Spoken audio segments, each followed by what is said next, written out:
All right, everybody, it's time for a quick review. Crystal Palace 0, Arsenal 1. Fantastic performance, I thought, in terms of just getting the job done. Now, when I say fantastic performance, I think you can comment like that when it comes to a game that was full of real, true grit in the last 20, 25 minutes. Now, in terms of the first half performance, I thought it was abject. Certainly can't say that we were at our free-flowing best and playing really good football, but we managed to get the job done, which is most important. I think that's a key part of any good side, any title-winning side potentially, is making sure that you can just get the job done however's needed. And we showed that. I mean, on another day, we're probably a couple of goals clear. I thought Eddie's first chance, the one where he swiveled his defender and then placed that left foot shot on the post. I mean, you can't criticise him too much for that. It was still a great piece of work.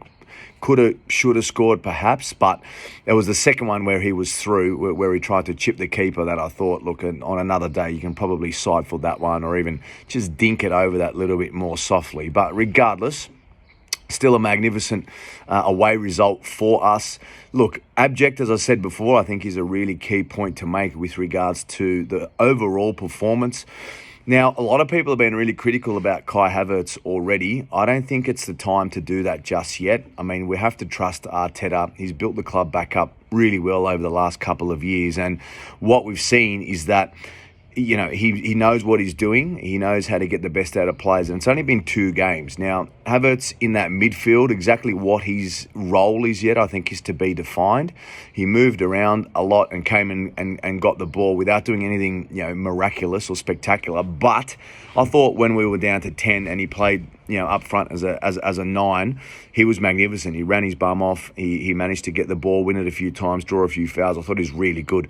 And he was the only attacking player left on the pitch in the back end of the match. And I think that showed because he was very good in that respect. But too early to judge. Declan Rice was immense, I thought, especially breaking things up. He seems to just get in the way perfectly. Thomas Partey last year, when he was playing his best football, was great at driving forward and sort of tracking a defender. Declan Rice just seems to read the play better than anyone I've seen in recent times. He can just tell where to be, where a pass is going to be, manages to get in the way, distributes. Nothing overly fancy, and that's what you need. If you can keep a player fit like that in the midfield for the entire season, then that's going to be absolutely incredible. Outside of that, look, 2 games, 2 wins is really important. I don't think we can be, we don't think we can be too upset with that. It doesn't matter. Look, if we get, again, like same way we did last season, to getting to a point where we're 5 games, 5 wins, it doesn't matter how, honestly. I'd take 5 1-0s at this point. Winning is all that matters. I'm sure we'll get into a better flow come September, October, and then you can get into a better flow when you have a lot more games. I mean, at that point in time, we'll have so much more in terms of Champions League football that we need to worry about. The League Cup will start again.